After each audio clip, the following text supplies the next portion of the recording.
کے صرف اللہ ہی اللہ جپتے رہو، یہ آپ نہیں کر سکتے. دنیا میں رہ کر کے آپ کو اللہ ہی اللہ کرنا ہے. سمجھ رہے ہیں آپ؟ کہا اذهب فی الدنیا یحبک اللہ، کہا کہ دنیا سے بے نیاز ہو جاؤ، اللہ تبارک و تعالیٰ تم سے محبت کرنے لگے گا.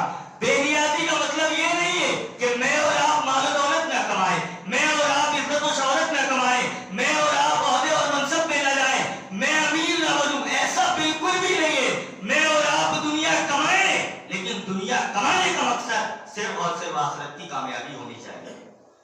مذہب اسلام نے مال کے کمانے پر بندش نہیں لگایا. ارے امیر تو میں اور آپ کو، مسلمانوں کو جتنا اچھا مسلمان ہونا چاہیے آج کے اس دور میں اتنا ہی اچھا مالدار بھی ہونا چاہیے.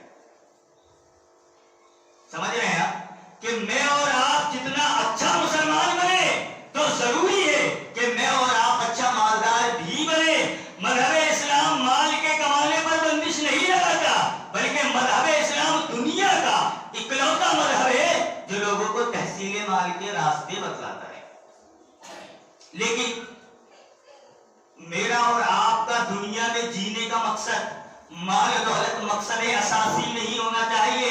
مال و دولت مقصد وجود نہیں ہونا چاہیے. مال و دولت و دنیا اور شہرت مقصد پیدائش اور مقصد تخلیق نہیں ہونی چاہیے.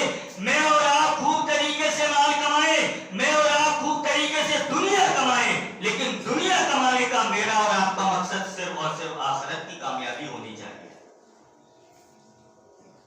تو پیارے نبی صلی اللہ علیہ وسلم نے سب سے پہلی اور سب سے بنیادی بات جو بتلایا، کہا کہ اللہ تبارک و تعالیٰ کی محبت حاصل کرنا ہے.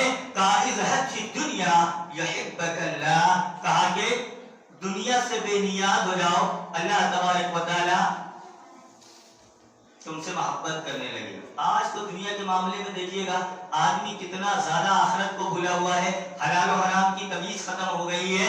آدمی بس یہ سوچ رہا ہے کہ امیر بنوں، میرا نام ہو جائے، لوگ مجھ سے سلام کریں. آئے دن سماج اور معاشرے میں بڑے بڑے جملے مشہور ہو گئے، میں نے اس کو چونا لگا دیا، اس کو ٹوپی لگا دیا، اس کو بیوقوف بنا دیا.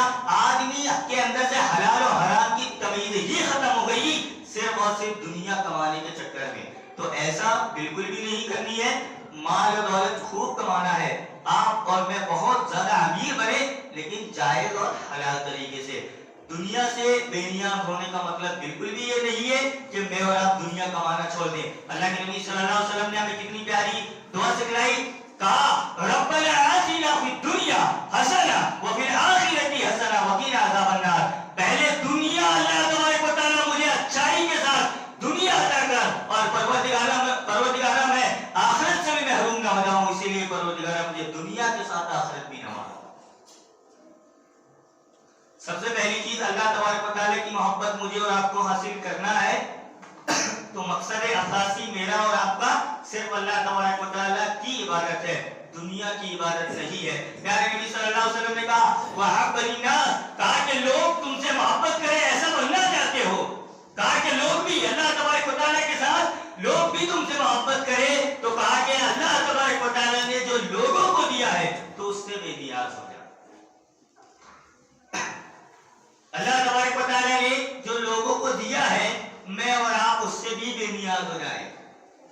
آج سماج اور معاشرے میں کیا ہے، میری دیوار پڑوسی کی دیوار سے بڑی ہو، میرا بینک بیلنس پڑوسی کے بینک بیلنس سے زیادہ ہو، میری گاڑی جو ہے پڑوسی کی گاڑی سے بڑی ہو، میری زمین و جائیداد پراپرٹی جو ہے پڑوسی کی پراپرٹی سے بڑی ہو. پتہ نہیں یہ پڑوسی سے کیا دقت ہے لوگوں کو.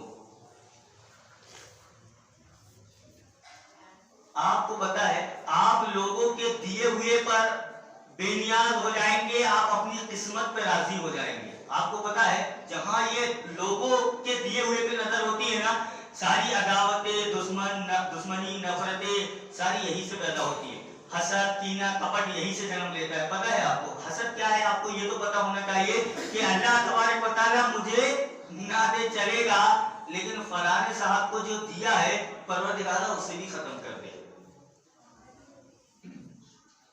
اللہ تبارک و تعالیٰ مجھے نہ دے بالکل بھی چلے گا، لیکن میرے پڑوسی کو جو دیا ہے نا وہ بھی ختم کر دے.